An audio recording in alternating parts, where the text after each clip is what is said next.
Right now at noon, the Rock County Medical Examiner identifies the man killed in Janesville over the weekend after an argument at a party got out of hand. And former Packers head coach Mike McCarthy is accepting a new head coach offer. We'll tell you where. From the Channel3000.com Alert Center, this is News 3 Now at noon. Good afternoon, I'm Mark Kane. Thanks for joining us. We start with breaking news in from the Channel 3000 Alert Center. We are learning the name of the man killed in Janesville over the weekend. The Rock County Medical Examiner has identified the victim as 40-year-old James Chestnut III. He's from Joliet, Illinois. He died in a hospital after being shot on West Racine Street early Sunday morning, a few blocks east of Center Avenue. Right now, police are still looking for the shooting suspect, 24-year-old Corvasi Weaver. Officials say he was with Chestnut at a house party when an argument escalated to the shooting. Anyone with information should call Crime Stoppers. And sheriff's officials have identified the snowmobilers who died in an Oneida County lake over the weekend. 31-year-old David Erdman of Hubertus and 27-year-old Curtis Chernell of Eustisford died after their sleds hit thin ice and plunged into open water on Lake Nokomis. This happened around 3 a.m. on Sunday. 26-year-old Austin Zilmer of Sussex was able to make it out of the water and call 911. Officials don't yet know whether alcohol was involved.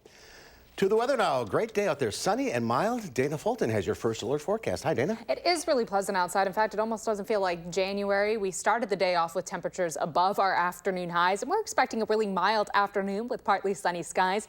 Tonight, we may see a flurry or two. Not a great chance for any snow coming on through. And then temperatures are going to start to drop heading into Tuesday and Wednesday. Wednesday will put us a little closer to average. Right now, we're at 38 in Madison. With the wind chill, it feels a little closer to 31 degrees. A light breeze from the west-southwest. 9 miles per hour, so enough that you'll notice it. That's just in Madison, though. 16 miles per hour in Monroe and 12 miles per hour in Janesville. Wind gusts have been a little closer to the 15 and 20 mile per hour range. So, no, it's a little windy outside, but at least the temperatures are not too chilly. Overnight, we'll be falling into the upper 20s, but again, it's going to be a little colder for Tuesday, Wednesday, Mark. We'll take a closer look at those temperatures. You might need to layer up a little more for the middle of the week. Not bad for the first part of January, though. Not at all. All right, Dana, thank you. New and new, former Packers head coach Mike McCarthy has agreed to a new deal with the Dallas Cowboys. McCarthy's replacing Jason Garrett. Yesterday, the Cowboys announced the head coach would not receive a contract extension after leading the team to an 85-67 record since taking over midway through 2010. McCarthy spent last season away from the NFL after being fired by the Packers with 4 games left in the 2018 season. Badger wide receiver Quinton Cephas is entering the 2020 NFL Draft. He made the announcement this morning, posting a video on Twitter thanking the Badger Nation. He wrote, "It's been a great ride, and I'm ready for the next chapter." On Friday, Wisconsin running back Jonathan Taylor also declared that he is entering the NFL Draft. The man accused of throwing acid in a Latino man's face during a racist attack in Milwaukee has been found competent to stand trial. 61-year-old Clifton Blackwell is charged with first-degree reckless injury in a case that's being prosecuted as a hate crime. He's due in court again next week, Tuesday. Tensions are on the rise between the U.S. and Iran over the killing of a top Iranian general. Natalie Brand has more details from the White House. Iran's supreme leader, Ayatollah Ali Khamenei, wept over the casket of Iranian Revolutionary Guard General Qasem Soleimani. Iran says more than 1 million mourners filled the streets of Tehran for Soleimani's funeral. General Ismail Ghani, the man who replaced Soleimani, vowed revenge. He said, quote, "God the Almighty has promised to get his revenge, and God is the main avenger. Certainly actions will be taken." Mr. President! President Trump has vowed that if Iran retaliates, the U.S. will strike back, targeting sites important to Iranian culture.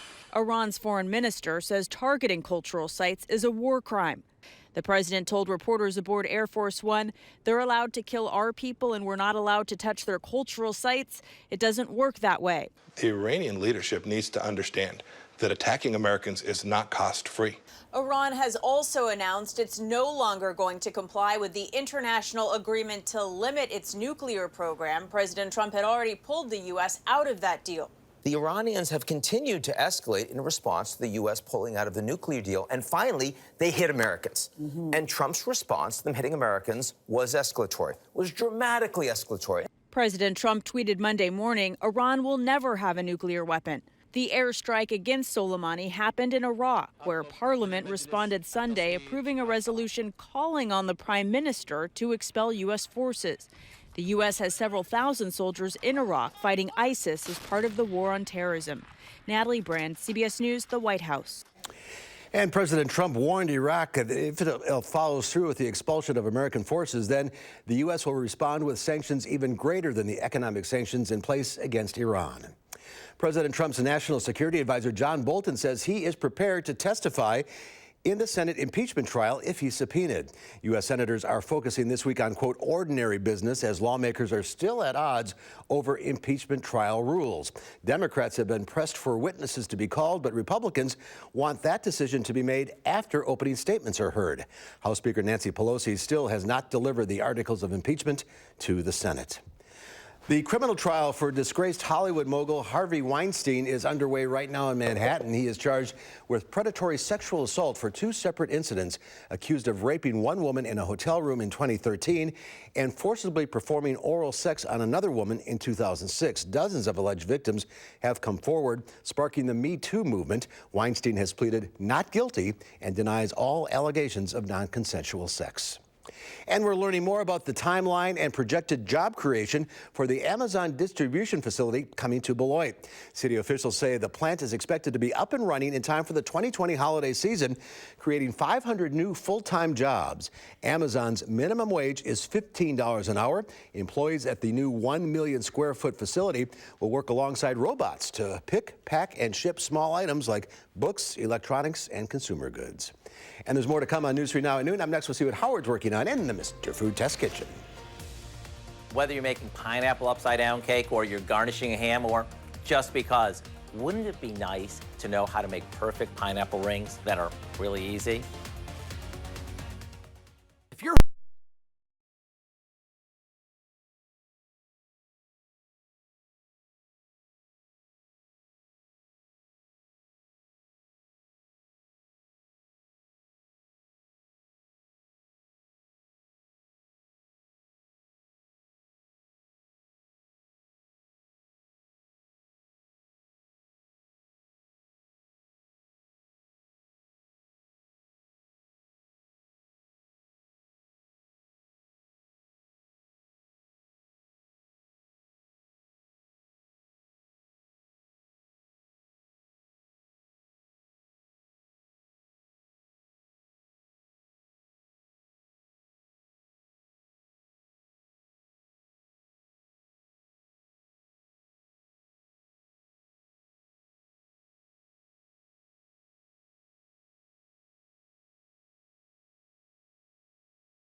Whether you're making pineapple upside down cake or you're garnishing a ham or just because, wouldn't it be nice to know how to make perfect pineapple rings that are really easy?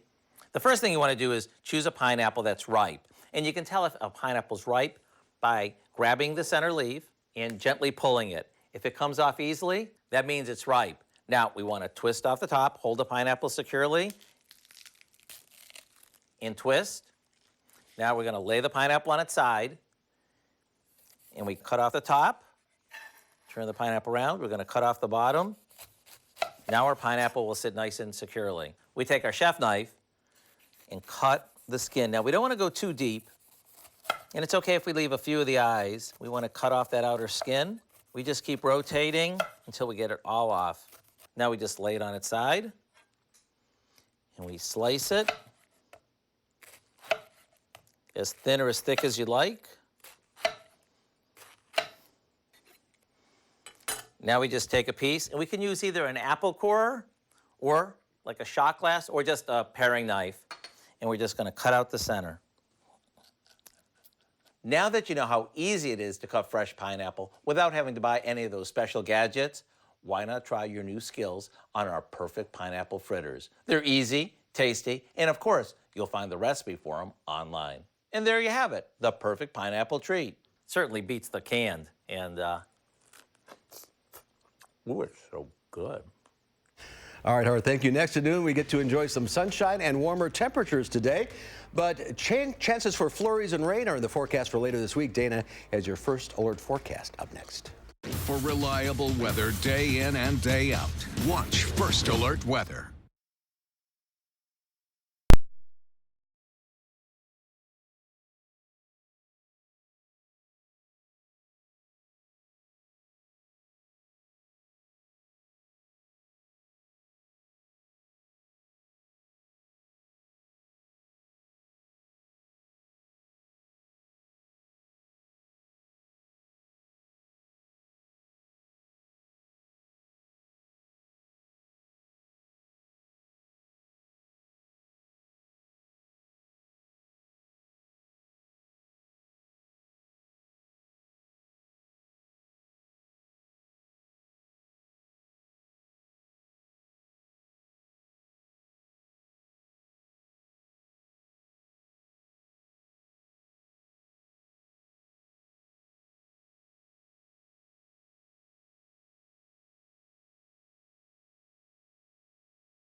Our Call for Action phone bank is open right now, ready to take on your consumer issues. You can call the hotline.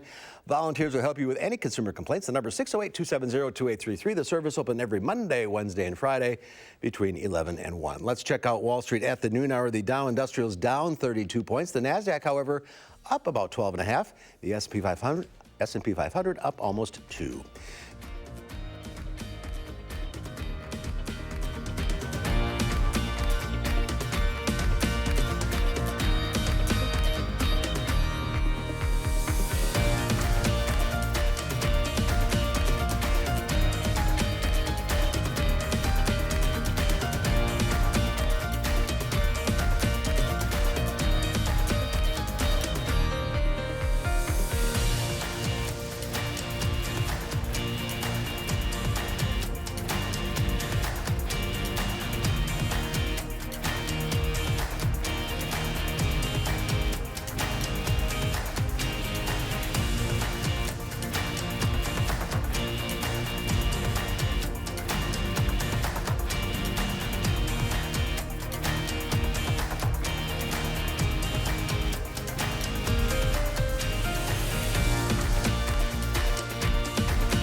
Time now for the weather. Dana, beautiful afternoon out there. Really nice outside yet again. Mild temperatures and skies currently partly sunny. So if you're able to enjoy your afternoon, get out maybe for your lunch break real quick or heading out later this evening. Things are going to stay mild actually for the rest of your Monday. So no reason for any Monday blues.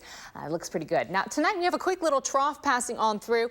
It's not going to impact our temperatures much heading into Tuesday. Tuesday morning we'll see some light flurries along this trough, mainly north of Madison. But some folks may see a few snowflakes swirling around early in the day on Tuesday. Tuesday night, our next cold front comes in. The good news, this cold front's pretty dry. We aren't expecting any snow or rain for Tuesday night into Wednesday morning, but that cold air is going to usher in behind this cold front. So temperatures dropping Tuesday night, and for Wednesday, we're expecting colder air throughout the state. But even with that temperature drop, that just puts us at average for us, where we should be in the mid-20s for this time of year. So a little bit of a drop just puts us right at average. And then we warm up yet again heading into Thursday. So we don't get to stay down in the 20s for very long. Temperatures this afternoon are going to continue to climb. We'll reach the low 40s in Madison. We're expecting a really pleasant evening also with temperatures staying in the 30s for much of the evening. We become mostly cloudy overnight. This is at 3 o'clock in the morning, just after midnight. There's that chance for some flurries building on in. Even around 5, 6 o'clock, we'll still have a few flurry spots. Mostly cloudy early in the day, and then that cloud coverage is going to clear on out. So by the afternoon, we have partly sunny skies for Tuesday. Tuesday's high temperatures will be in the mid-30s, so just a little cooler outside with that cloud coverage in the morning. We don't get the morning sun to help us warm on up, but then that passing cold front really drops us for Wednesday. So we'll start the day off at Wednesday at 6 o'clock with temperatures close to the single digits. We're expecting Madison to drop to about 12. The single digits around the Dells, Black River Falls getting close to 0, and in Janesville in the mid-teens. But this strong breeze from the northwest is going to make it feel even colder outside for Wednesday morning and for Wednesday afternoon. It'll feel like those wind chills are right at 0, if not below 0 for much of the area. So for Wednesday morning, you'll want to definitely layer on up. And the little ones, as they're heading to the bus stop, bundle them on up too. Again, this evening, our temps are going to fall through the 30s. Our skies becoming mostly cloudy after sunset. We get to enjoy the sunshine up until about 4 o'clock. Sun sets and then the clouds build in. Flurry chance heading into Tuesday morning, early in the morning. Otherwise, Tuesday is going to be just a little breezy outside. High temps dropping back a bit to the mid-30s, and then heading into Wednesday, mid-20s for those afternoon highs. Thursday is going to be our next chance for a little bit of rain to come through. Since we'll be in the mid-40s, it does just look like a rain event. It may mix a little bit with some snow early in the morning and late at night, but it's not going to be messy at all. It shouldn't impact your commutes, just the rain coming down in the afternoon. By Friday and Saturday, we're back to the 30s, but still, aside from Wednesday, we stay above average through the work week, the weekend, and into the start of next week. Unbelievable. A very mild stretch for January. I mean, where's winter? We had it in October. We had it in November. Maybe we'll get it again in April for a little bit. So. Probably. All right, Dana, thank you. Next, a new Linda Barch from the Bruce Company is here to answer your plant questions. The number to call, 270-9933. We'll be right back. News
Linda Barch from the Bruce Company is here taking your plant calls at 270-9933. Good to see you. Good to see you, Mark. Get some green in the house.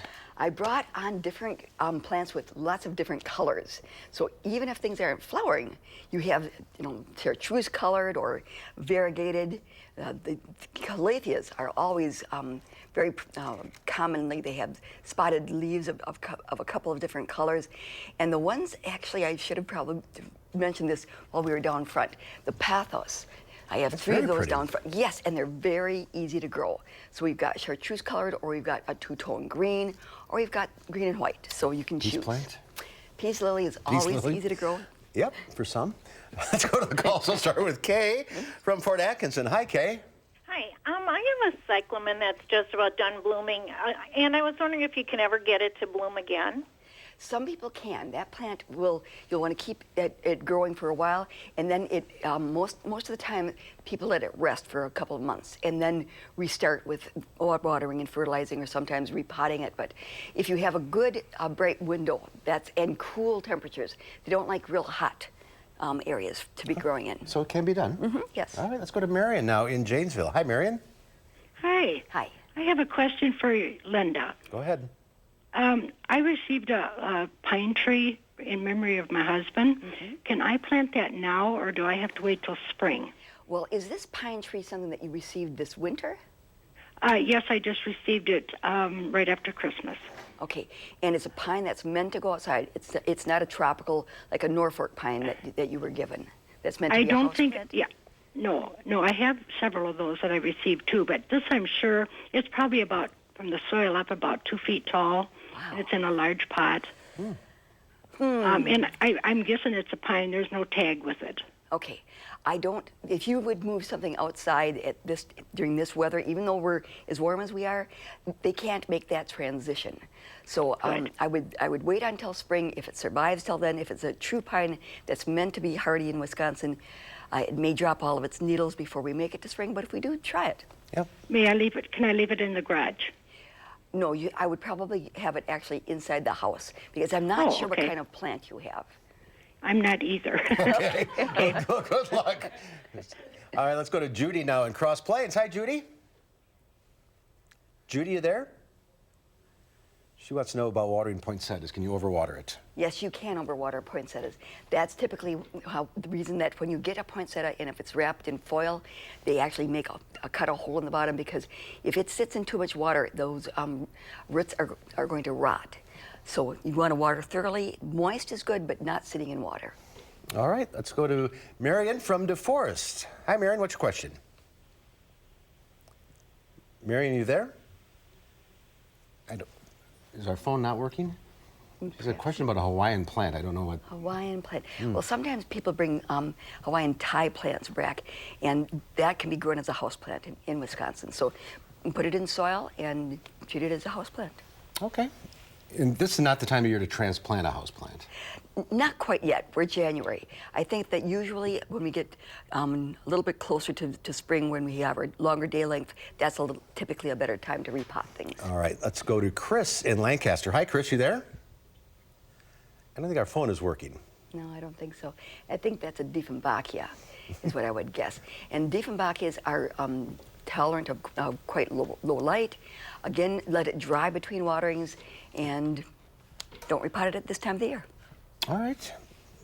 I'm not going to go to the phones because they're not working. Okay. So, there's no yard work to be doing right now, is there? Well, actually, you could go out if you had certain plants that you wanted to prune. You could actually prune things. I wouldn't do evergreens at this time of the year, because we don't know what's going to happen. Last year we had a cold snap late in the season, and that could do some damage. Even things like apple trees. If people have quite a few apple trees, they could prune some of those. If you just have one, I would wait until February to do that, because we could still have some pretty cold weather coming up. Yeah, I'm sure we will. It's only the first week in January. And if you have leaves on the grass, you maybe get those up? That's true. You can still clean up leaves. We couldn't do it in October, but you can do it now. Yeah, it's been a strange fall and early winter so far. Yes, it has. All right, sorry about the phones, folks. We'll try it again next time. Linda, thank you. Here's Dana with one final check of the forecast. So right now our temperatures are in the upper 30s. We're actually in a pretty decent spot for this afternoon. Again, average temps for this time of year in the middle 20s. So it'll be at 38 in the afternoon. And not too bad. Partly sunny skies, a little bit of a breeze from the west-southwest, so that puts our wind chill a little closer to 31 degrees. This evening, after temperatures do hit the low 40s for afternoon highs, we're going to fall through the 30s again, so similar to where we're at now, just a little colder. With that cloud coverage building on in, it's going to bring a slight chance for some flurries for early Tuesday morning. Otherwise, Tuesday, partly sunny, mid-30s for afternoon highs, a little breezy outside. Tuesday night, it's going to get cold. We'll drop to the lower teens with wind chills near 0 to start off Wednesday. Wednesday's a cold day of the week in the mid-20s. And then our next chance for rain warms us up on Thursday. We're in the mid-40s with showers expected during the afternoon. Mix it with a little bit of snow overnight, but not bringing us any accumulation with sunshine back for Friday and Saturday. All right. Thank you, Dana. Thanks for watching, everyone. We'll see you back here at 4 o'clock. Have a great afternoon.